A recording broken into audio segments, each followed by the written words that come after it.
want you to live the life you were meant to live. Some of you are not transitioning because you're okay with the life you have. And I'm telling you, when I walk out, I want to be an example of you can start from wherever and get to wherever you want to get to. That's what I'm asking you to do. What fuels you? The reason why you're so lazy is not because you don't have the ability. You're so lazy because your dream's so small. Everybody sees people who look great, who have all the confidence, who have all the self-esteem, who have all this ability, who have all these things going for them, and they think they got it all figured out. They think it's easy for them, and that's one of the justifications that they tell themselves, all right? It's not like there aren't days I don't want to go to the gym. The truth is, most of the days I don't want to go to the gym, but I do, even though I don't feel like it. It doesn't matter if there's a fucking tornado, if there's a snowstorm, if there's a hurricane, if the fucking world is on fire, the job has to get done. It's about executing regardless of your emotions. You're waiting for all the situations to come together perfectly, and I'm telling you, you cannot wait. You got to start working right now. To take that first step towards greatness is very hard. That's the hardest step we're going to do, that first step, right? That first step towards greatness is hard. What's a lot harder, when time expires in life, you look back on your life, knowing you could have been great. That's something you can't control anymore, times run out. But if you don't believe you can do it, don't even start the journey. It's too hard. It's a winnable, easy war. But if you don't believe it, then don't do it. Every single day of my life, I feel like giving 100%. Every single day. Somebody said yesterday, each you gave 120. What you gonna do tomorrow? I said, I don't know. Give 140. I don't know, but I don't have days where I don't feel like it. Why? Because I'm counting on me. My wife's counting on me. My son's counting on me. I don't have days to wait.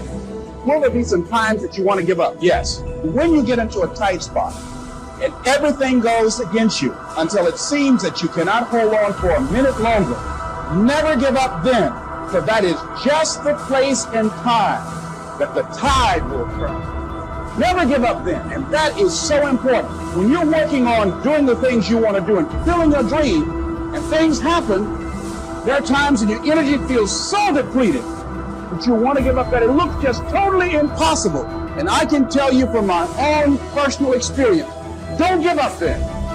That's when you've got to fall forward, when life is kicking dirt in your face. Don't give up then. That's when most people turn back. If you've decided that this is what you want to do, you've got to become courageous to stand up within yourself, to face it and step forward. The biggest thing that always troubled me was my imagination, because it was so big when I was a kid. You know, I grew up poor, but I was always imagining stuff. You know, my mama, once a month, would buy a travel magazine at the grocery store. My father used to be so pissed off. Bill, why we spending this money? We were poor. She said, Slick, we ain't got no money to take this boy nowhere. But if he can look in these magazines, maybe one day, it'll cause him to want to travel. I've been to so many countries around the world because of that magazine. I just wanted to go see stuff. My mama had enough sense to plant that seed. It's like at Christmas time, we used to get in the car, and my daddy used to take us to the suburbs so we could see the lights. And you know, we just drove around the lights. I was amazed at the suburbs because I would see these big houses with horseshoe driveways where you drove in and came out the other side. So I told my daddy one time we was riding, I said, Daddy, why don't we get one of them houses? He said, boy, I ain't got no money for that, but that's what I'm bringing you out here for. She said, one day you'll be able to get one of them houses. Let me explain something to you. Because of that right there, I've probably had in my lifetime now about 11 homes. I got 4 now in different states. Every house I own got a horseshoe driveway. Somebody was talking on the phone with that cord on the wall and got sick of it and said, you know what, man, if I could just go outside and talk on the phone, ta-da, we got cell phones. Somebody got tired of driving across the country and said, man, if I could fly over there, boom, we got airplanes. Imagination is everything. It's a preview to life's coming attractions. Everything you've ever imagined is real. It is impossible for you to think an impossible thought. That is impossible. You can't think something that ain't possible. You ain't that smart. So if it's in your head, you gotta ask yourself, how did it get there? That's God showing you a preview of a coming attraction he has for you. The problem with most people is you think your imagination is hocus pocus. It's really not. It's a preview of a coming attraction. If you react to your imagination, that's where your real life is. It's just God showing you what he has for you. And so they go through life holding back on life, not understanding this also, that what you hold back from life, life holds back from you. So most of us go through life, ladies and gentlemen, not giving, and we're cheating ourselves, and you're also cheating life. One of the things you see with people all the time is that maybe they're trying to stumble forward towards their ideal, as poorly defined as it might be, but then they're afraid, right? They're afraid about what they might encounter, and that stops them, because fear does stop people. It freezes you like a prey animal, and so people move ahead, but then they get afraid, and then they stop moving ahead. And that's not so good, because negative emotion is a really powerful motivator. So we're more motivated by negative emotion than positive emotion. All right, now here's my last point about failure. Sometimes it's the best way to figure out where you're going. Your life will never be a straight path. You'll see what I mean about taking risks or being willing to fail.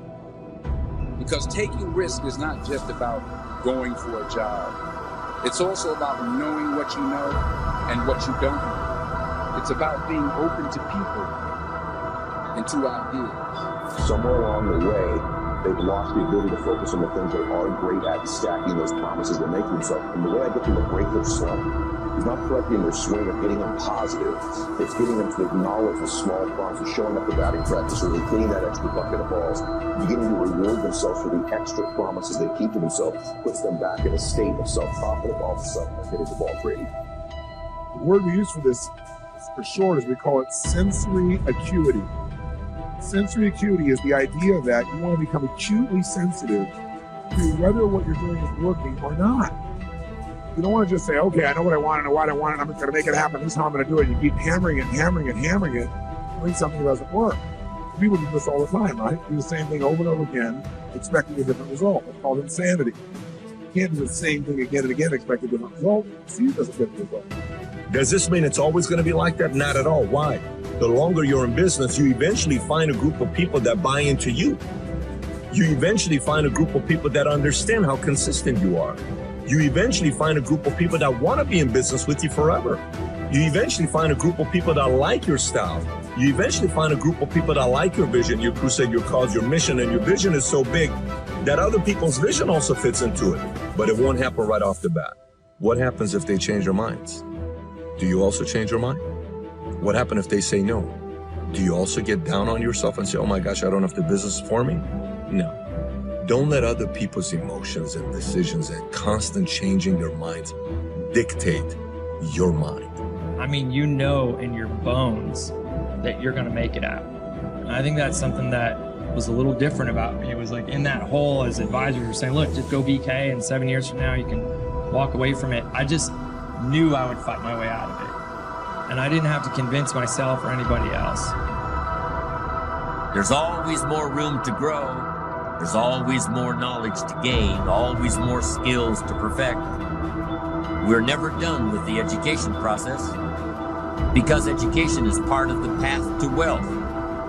Education and learning is part of the path to health. Continued education can turn you around if you're headed in the wrong direction. We need the mental food that others provide. We need mental exercise. We need to open up our minds to different alternatives. We need to learn to appreciate the other side of the debate so that we can strengthen our own and defend our own. We need to expose ourselves to a wide range of thoughts and philosophies and ideologies. You've got to listen to a variety of speakers, read a variety of books. No one speaker has all the answers for you. No one book has all the answers. You can't get all the answers from one person. We need a variety of influence to give us input, to give us ideas, to manage our business, to manage our relationships, to manage our finances, to take advantage of our time. We need a variety of influences. We need a variety of books in our library. We need a variety of tapes in our video library, our audio library. We need a variety of voices. And here's what else we need. We need a variety of points of view. Points of view can be so valuable. Somebody says, "Did you ever see it from over here?" And you say, "No." So you step over there where they are and you take a look back over here from their point of view. And you say, "My gosh, I never thought from this perspective. It's so different. No wonder you think the way you do." Here's the clue. Take advantage of all that's available in terms of mental food and mental exercise. Be eager to learn. Always be eager to learn, no matter how far along you are in the journey, no matter where you are in your success. Keep that eagerness to learn. Gather up as much knowledge as you can. And then what? Debate it. Put it all on the table and look at it. Dissect it. Turn it around and stare at it. Ask questions. Make statements. Don't take it for granted that one person has all the answers you're looking for. Take their knowledge, but don't take it as the only knowledge. Make sure that what you finally do, the model you develop of strong appreciation for your own style and your own methods and your own process for achievement, make sure that what you finally do is a product of your own conclusion. That's what's valuable. Not to just go do what someone says without debating it. Consider the source and then do it your way. You can take an interest in what someone says, digest it, take notes on it, but then debate it. Look at it from all angles. Be a student, not a follower. Building your ambition is a process unique to each and every one of us. Gather all the knowledge that you can. Then develop your approach as a product of your own conclusions. Your own conclusions, not someone else's conclusions. Your own conclusions. You can't fall for other people's philosophies. They may not be right. As you collect knowledge, you must sort through it and find out what's valuable. Then you can develop your own philosophy. And your own philosophy becomes the most important of your guidance systems, one of your guiding lights. So develop your own plan, lest you get into trouble with someone else's. And debate the plans of others, the philosophies of others, the achievement styles of others, the way others appreciate themselves. Debate all this. Why? Because it affects everything.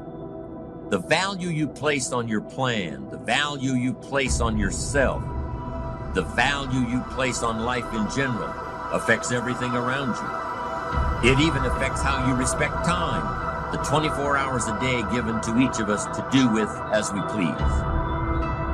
There's a connection between appreciating yourself and appreciating and respecting time. People who appreciate themselves understand and respect the use of time.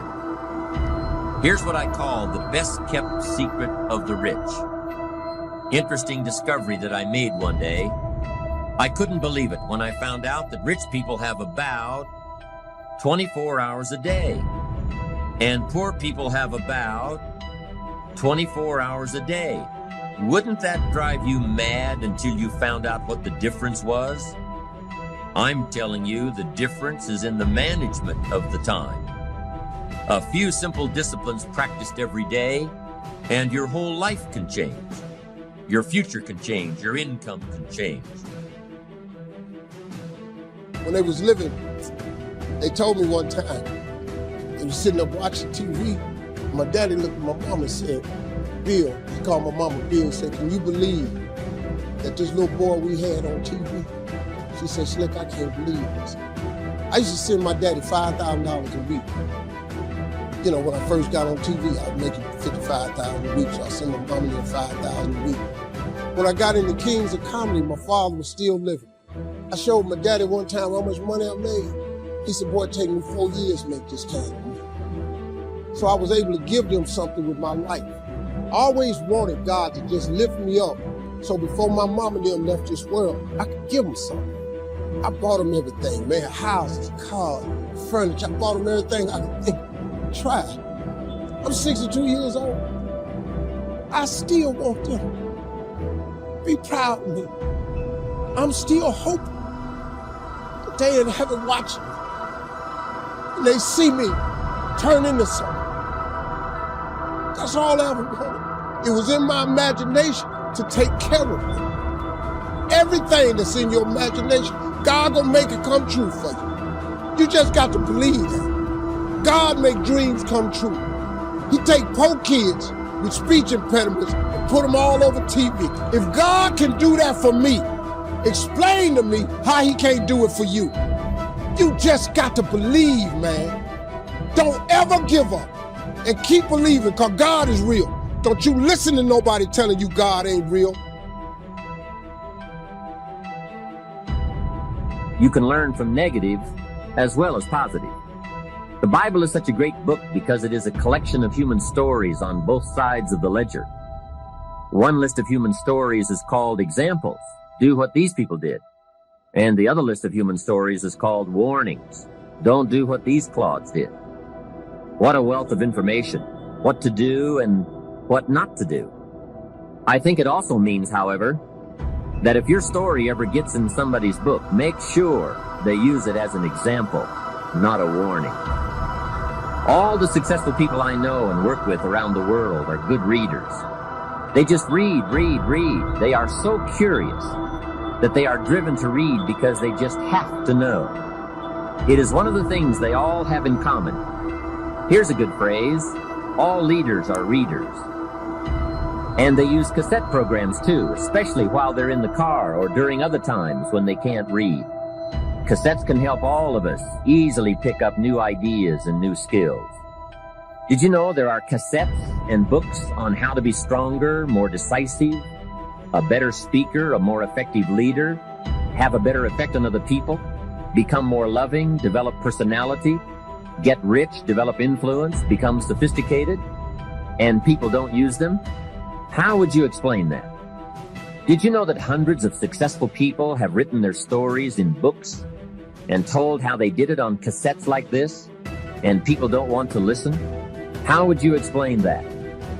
The guy's busy, I guess. He says, well, yeah, if you worked where I work, by the time you struggle home, it's late. You've got to have a bite to eat, watch a little TV, and get to bed. You can't stay up half the night and read. And this is the guy that's behind on his bills. He's a good worker, hard worker, sincere. But remember, you can be sincere and work hard all your life and wind up broke, confused, and embarrassed. You've got to be better than a good worker. You've got to be a good reader, a good listener. At least you could hear a good cassette on the way home, right? Now, you don't have to read or listen to educational cassettes half the night. Although if you're broke, it's a good place to start.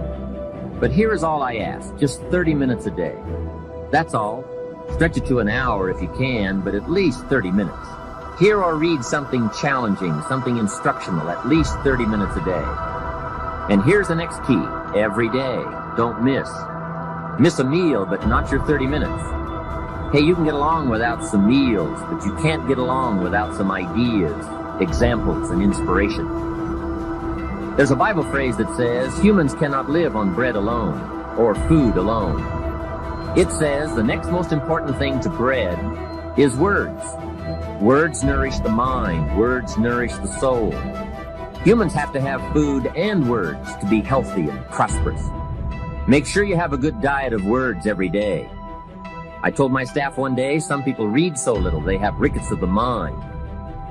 And also remember, to properly feed the mind, you must have good balance. Don't just read or listen to the easy stuff. You can't live on mental candy. Here is a thought. Why not call good books and cassettes tapping the treasure of ideas? That's it. Tapping the treasure of ideas, like you're doing with this program. And if somebody's got a good excuse for not tapping the treasure of ideas for at least 30 minutes every day, or spending the money and getting the books and cassettes, I'd like to hear it. Invest the money. Get the cassettes and books. The best money you can spend is money invested in your self-education. Don't shortchange yourself when it comes to investing in your own better future. Let me tell you the problem with your imagination. Problem with your imagination is you tell it to the wrong people. If you want to kill a big dream, tell it to a small-minded person. Do you know how many times God has showed you something in your imagination that you knew was just for you?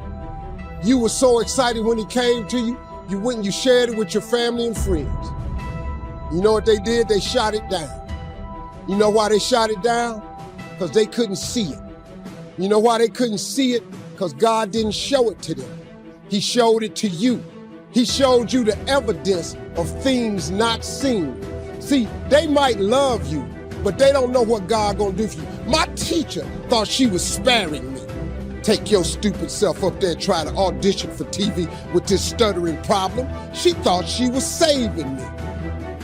She might have even meant well.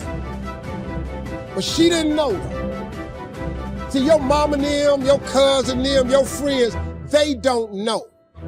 See, you gotta be careful when you share your imagination with small-minded people. Nobody else can see your imagination but you. But see, it ain't just you imagining stuff. It's your God showing you a preview of a coming attraction that he has for you. If I'm manipulating you, I'm trying to get you to do something. If I'm leading you, I'm trying to get you to do something. And many of the tools are very similar. So what's the difference between me leading you and me manipulating you? It's very easy for me to answer that question. If I'm manipulating you, I'm trying to get you to do something that's going to benefit me. If I'm leading, I'm trying to get you to do something that's going to benefit you, it's going to benefit the team, and it's going to benefit the mission. So for me, those are too easy. Those are too easy. It's real obvious. And by the way, if I'm a manipulator, I can get away with that for a little while, but eventually you're going to look at me for what I am. You're going to see that the maneuvers I'm making, the tools I'm using, I'm utilizing those tools for my own benefit. And as soon as you see that, you won't fully support me. You won't. The same goes for when I'm trying to make you do something good for yourself and for the team. You're going to see that too. And you're going to say, he actually cares about me. That's what he's doing this for. And when you know I care about you, you'll do anything for me. I mean, that's what it boils down to. Oh, I want to give you hard criticism. How do I give you hard criticism? The first thing I have to do is make sure that you understand I care about you. Which is not easy to do. And it's not always obvious. But if you know that more than anything else, what I want is for you to be successful, when I say, hey Tom, I'm looking at the outcome of the last project and you were 3 weeks past the time. I think there's some things that we can do to kind of make you a little bit more efficient in leading these things. If you know that my number one thing is that I care about you, you're gonna be all ears. To an extent. Because guess what percentage of the world is truly open for criticism? Oh, it's tiny. There's so few people that are truly open to criticism.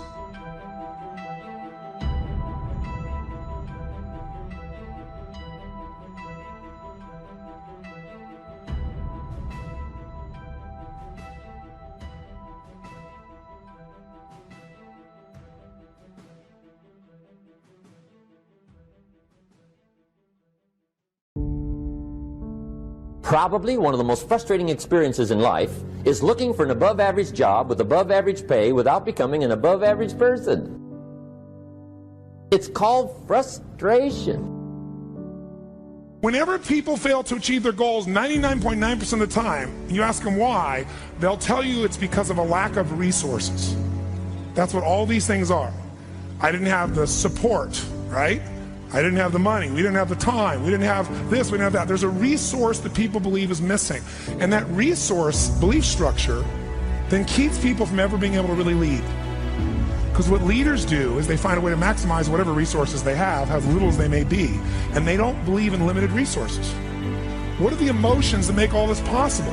What's the fuel that takes an idea from being in your head where you intellectually know what to do? How many have had an idea, for example, was a great idea, you're excited about it, and then you didn't do anything. One day, there you saw it on the shelf, you saw it somewhere else, someone stole your idea. How many have had this happen? Say aye. Whenever you look at where you want to go, I'm wanting to warn you, you will have some conversation back here after you go through the data that you've experienced in life saying you can't do it. And so what you want to begin to do is ignore that inner conversation. Well, most people, ladies and gentlemen, when something happens to them, what they do is they begin to believe that that's the way it is. That's the way it's always been. And they can't see the possibility of it being any different. What are you feeding on? Pay attention to what you're putting in your spirit. You're called to be an eagle, but sometimes we're acting like a chicken. Do you know a chicken will eat its own waste? A chicken feeds off of what's been discarded, off of what's supposed to be trash. Maybe that's why a chicken has wings, but it can't really fly. It holds on to what it should have released. You need to view the negative things in your life as waste. But you're not supposed to feed on it. It's over. You've been through it. You've eliminated it. Now move on. Don't go back to what you've released. If you're always feeding off of what's been discarded, reliving old hurts, thinking about what you've lost, that's going to keep you from flying. And I'm saying that if you know anybody that had some goal, some dream, something they wanted to do, and they did it, then I'm saying that you know in your heart that if someone has done it, then you can do it. It's possible. And that if someone can make their dream become a reality, that it's possible that you can make your dream become reality. And so as you begin to look at where you want to go, beginning to embrace that, it's possible. I'm blessed and highly favored. I've got a lot going for me. I got some good stuff in me. And it's possible that I can bring my greatness out here in the universe. That I can do what I want to do. It's possible I can write my own book. I can have my own business. I can take the trip and travel around the world. It's possible. I can bounce back from adversity and reinvent my life. It's possible. Regardless of where I am, the things can get better for me. It's possible. What direction is your attitude taking you? In your marriage, in your relationships, are you kind, respectful, fun to be around?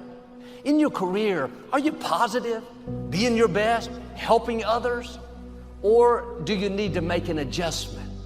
Don't wait till it's too late, till the relationship comes to an end, till the company says they don't need you anymore.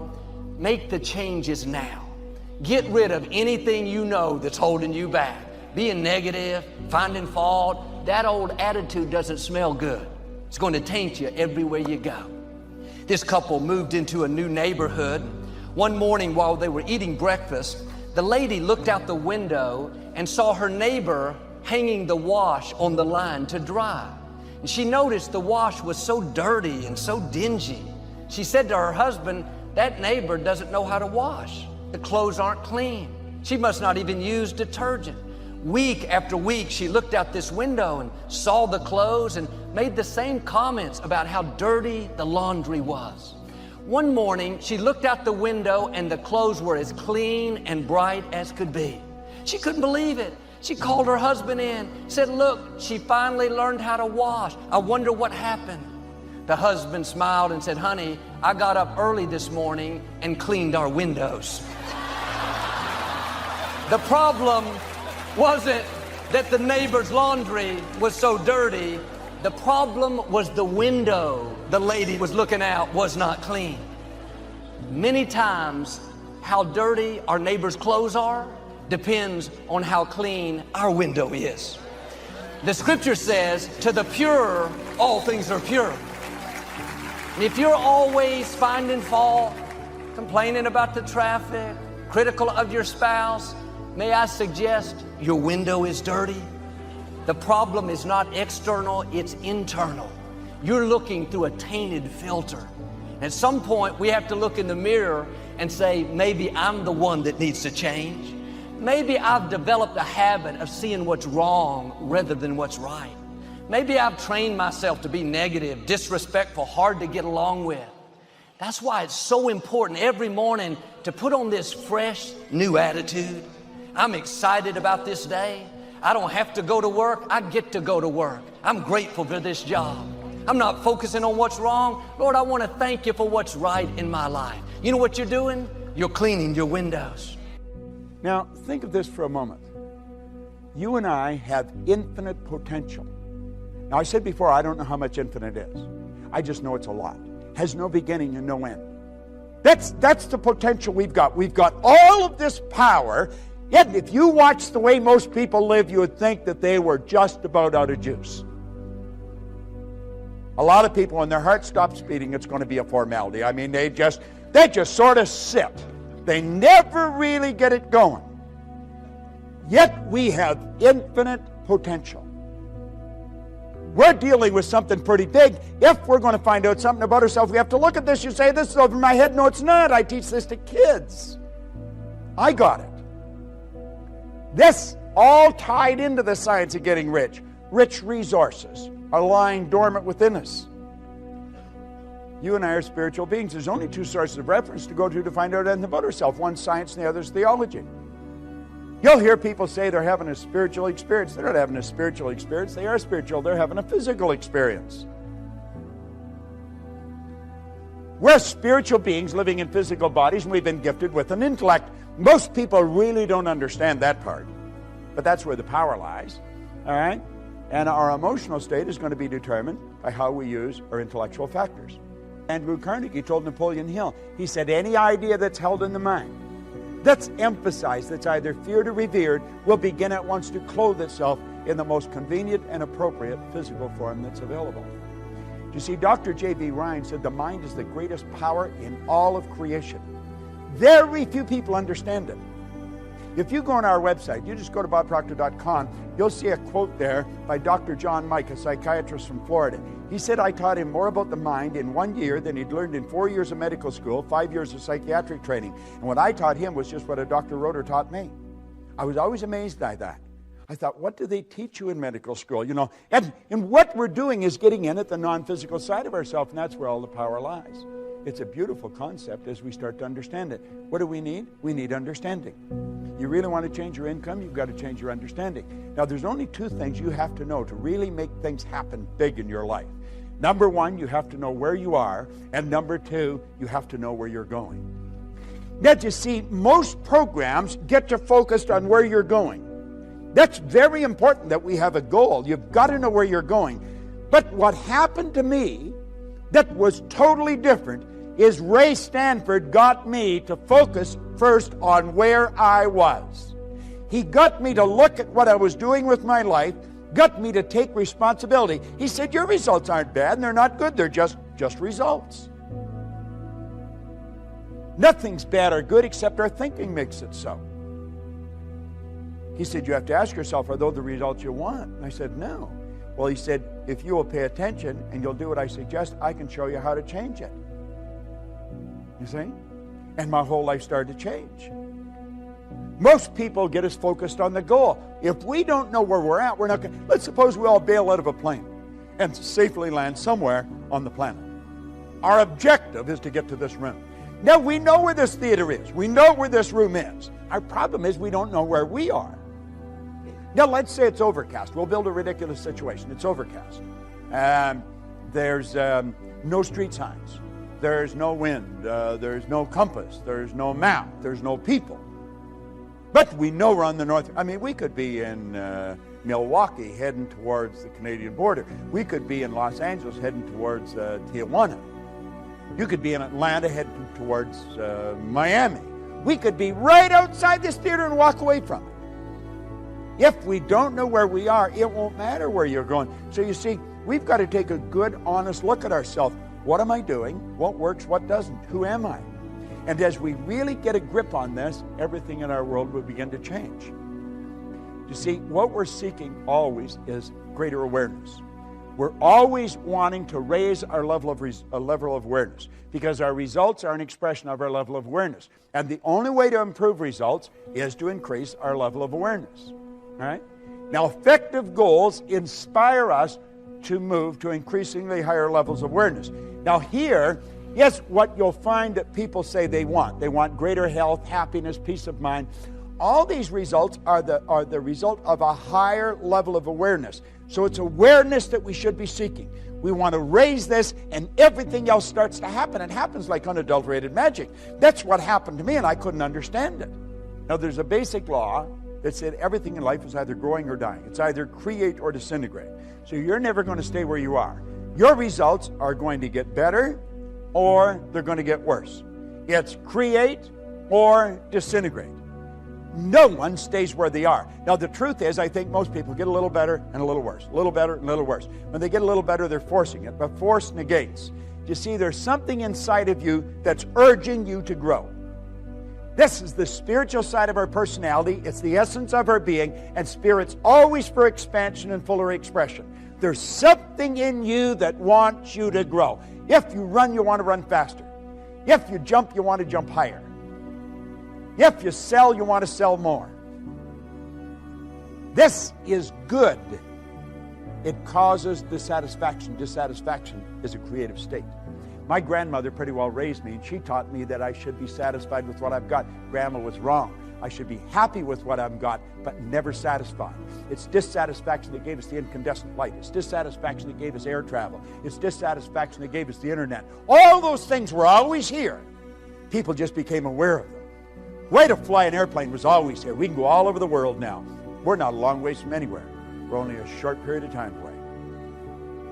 Well, there's something inside wanting us to grow. There's something else that's trying to stop us. And that's the old paradigm. Now, you've got the one side that wants you to grow and the other side that doesn't want you to grow. The old paradigm does not want you to grow. Anyone that has smoked and quit smoking, I used to smoke. I quit years ago. But I remember it wasn't an easy thing to do. It was not. Why? Because it was a habit. Habits are not easy to get rid of. Habits are ideas that are fixed in here that control us. Many of you have gone on diets. You want to lose weight. I'll just toss something in for your benefit. When you lose something, you're programmed to do what? To look for it. Get rid of the idea of losing weight. Release it. Release it. See yourself at your perfect weight, looking good and feeling great. Your whole life is controlled by images. Get the image of the body that you want to live in, of the world you want. Quit trying to lose weight. Just release it and see yourself the way you want to be. What do successful people do that's different from other people? Success leaves clues.